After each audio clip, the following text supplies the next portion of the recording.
O Evangelho segundo João. O Verbo se fez carne. Capítulo 1. No princípio era o Verbo, e o Verbo estava com Deus, e o Verbo era Deus. Ele estava no princípio com Deus.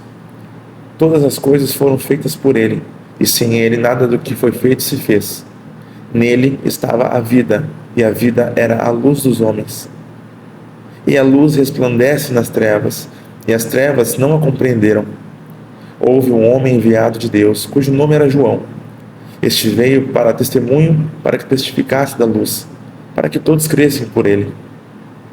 Não era ele a luz, mas veio para que testificasse da luz. Ali estava a luz verdadeira, que alumia a todo homem que vem ao mundo. E estava no mundo, e o mundo foi feito por ele, e o mundo não o conheceu. Veio para o que era seu, e os seus não o receberam. Mas a todos quando o receberam, deu-lhes o poder de serem feitos filhos de Deus, aos que creem no seu nome, os quais não nasceram do sangue, nem da vontade da carne, nem da vontade do varão, mas de Deus. E o Verbo se fez carne e habitou entre nós, e vimos a sua glória como a glória do unigênito do Pai, cheio de graça e de verdade. O testemunho de João Batista. João testificou dele e clamou, dizendo: Este era aquele de quem eu dizia: O que vem depois de mim é antes de mim, porque foi primeiro do que eu. E todos nós recebemos também da sua plenitude, com graça sobre graça. Porque a lei foi dada por Moisés, a graça e a verdade vieram por Jesus Cristo. Deus nunca foi visto por alguém. O Filho unigênito que está no seio do Pai, este o fez conhecer. E este é o testemunho de João, quando os judeus mandaram de Jerusalém sacerdotes e levitas para que lhe perguntassem: Quem és tu? E confessou e não se negou. Confessou: Eu não sou o Cristo. E perguntaram-lhe: Então quem és, pois? És tu Elias? E disse: Não sou. És tu o profeta? E respondeu: Não. Disseram-lhe, pois: Quem és? Para que demos resposta àquele que nos enviaram. Que dizes de ti mesmo?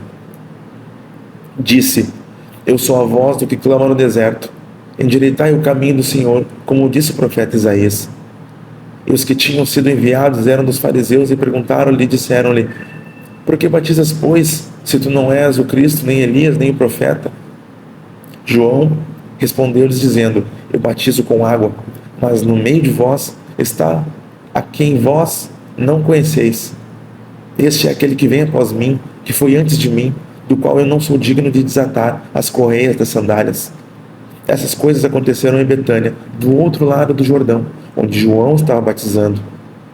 No dia seguinte, João viu Jesus, que vinha para ele, e disse: Eis o Cordeiro de Deus, que tira o pecado do mundo. Este é aquele do qual eu disse: Após mim vem um homem que foi antes de mim, porque já era o primeiro do que eu. E eu não conhecia, mas para que ele fosse manifestado a Israel, vim eu, por isso, batizando com água.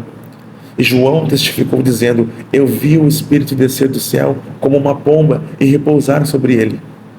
E eu não conhecia, mas o que me mandou batizar com água, esse me disse: Sobre aquele que vires descer o Espírito e sobre ele repousar, esse é o que batiza com o Espírito Santo. E eu vi e tenho testificado que este é o Filho de Deus. Os primeiros apóstolos de Jesus. No dia seguinte, João estava outra vez ali, na companhia de 2 dos seus discípulos. E vendo passar a Jesus, disse: Eis aqui o Cordeiro de Deus. E os 2 discípulos ouviram-no dizer isso e seguiram a Jesus. E Jesus, voltando-se e vendo que eles o seguiam, disse-lhes: Que buscais? E eles disseram: Rabi, que traduzido quer dizer mestre, onde moras? Ele lhes disse: Vinde e vede. Foram e viram onde morava e ficaram com ele naquele dia. E era já quase a hora 10ª.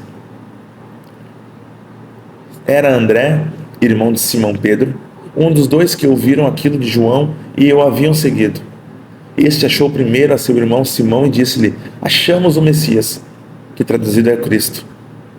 Ele levou a Jesus, e olhando Jesus para ele, disse: Tu és Simão, filho de Jonas, tu serás chamado Cefas, que quer dizer Pedro. No dia seguinte, quis Jesus ir a Galiléia e achou a Filipe e disse-lhe: segue-me. E Filipe era de Betsaida, cidade de André e de Pedro.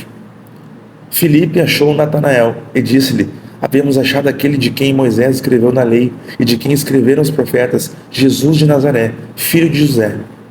Disse-lhe Natanael: pode vir alguma coisa boa de Nazaré? Disse-lhe Filipe: vem e vê. Jesus viu Natanael vir ter com ele e disse dele: eis aqui um verdadeiro israelita, em quem não há dolo.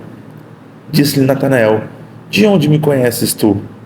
Jesus respondeu e disse-lhe: antes que Filipe te chamasse, te vi eu estando tu debaixo da figueira. Natanael respondeu e disse-lhe: Rabi, tu és o Filho de Deus, tu és o Rei de Israel. Jesus respondeu e disse-lhe: por que te disse, vi-te debaixo da figueira crês? Coisas maiores do que essas verás. E disse-lhe: na verdade vos digo, que daqui em diante vereis o céu aberto e os anjos de Deus subirem e descerem sobre o Filho do Homem. As bodas em Caná, a água feita vinho. Capítulo 2. E ao terceiro dia fizeram umas bodas em Caná da Galiléia, e estava ali a mãe de Jesus, e foram também convidados Jesus e os seus discípulos para as bodas. E faltando o vinho, a mãe de Jesus disse-lhe: não tem vinho. Disse-lhe Jesus: mulher, que tenho eu contigo? Ainda não é chegada a minha hora. Sua mãe disse aos empregados: fazei tudo quanto ele vos disser. E estavam ali postas 6 talhas de pedra para as purificações dos judeus, e em cada uma cabiam 2 ou 3 metretas. Disse-lhes Jesus: enchei de água essas talhas. E encheram-nas até em cima. E disse-lhes: tirai agora e levai ao mestre Sala. E levaram. E logo que o mestre Sala provou a água feita vinho, não sabendo de onde viera, se bem que o sabiam os empregados que tinham tirado a água, chamou o mestre Sala ao esposo. E disse-lhe: todo homem põe primeiro o vinho bom, e quando já tem bebido bem, então o inferior. Mas tu guardaste até agora o vinho bom. Jesus principiou assim os seus sinais em Caná da Galiléia e manifestou a sua glória, e os seus discípulos creram nele. Depois disso, desceu a Cafarnaum, ele e sua mãe e seus irmãos e seus discípulos, e ficaram ali não muitos dias. Jesus purifica o templo. E estava próxima a Páscoa dos judeus, e Jesus subiu a Jerusalém. E achou no templo os que vendiam bois, e ovelhas e pombos, e os cambiadores assentados. E tendo feito um azorrague de cordéis, lançou todos fora do templo, bem como os bois e as ovelhas, e espalhou o dinheiro dos cambiadores e derribou as mesas. E disse aos que vendiam pombos: tirai daqui estes, e não façais a casa de meu pai casa de vendas. E seus discípulos lembraram-se do que está escrito: o zelo da tua casa me devorará. Responderam, pois, os judeus e disseram-lhe: que sinal nos mostras para fazeres isso? Jesus respondeu e disse-lhes: derribai este templo, e em 3 dias o levantarei. Disseram, pois, os judeus: em 46 anos foi edificado este templo, e tu o levantarás em 3 dias? Mas ele falava do templo do seu corpo. Quando, pois, ressuscitou dos mortos, os seus discípulos lembraram-se de que lhes dissera isso, e creram na Escritura e na palavra que Jesus tinha dito. Estando ele em Jerusalém pela Páscoa, durante a festa, muitos, vendo os sinais que fazia, creram no seu nome. Mas o mesmo Jesus não confiava neles, porque a todos conhecia, e não necessitava de que alguém testificasse do homem, porque ele bem sabia o que havia no homem.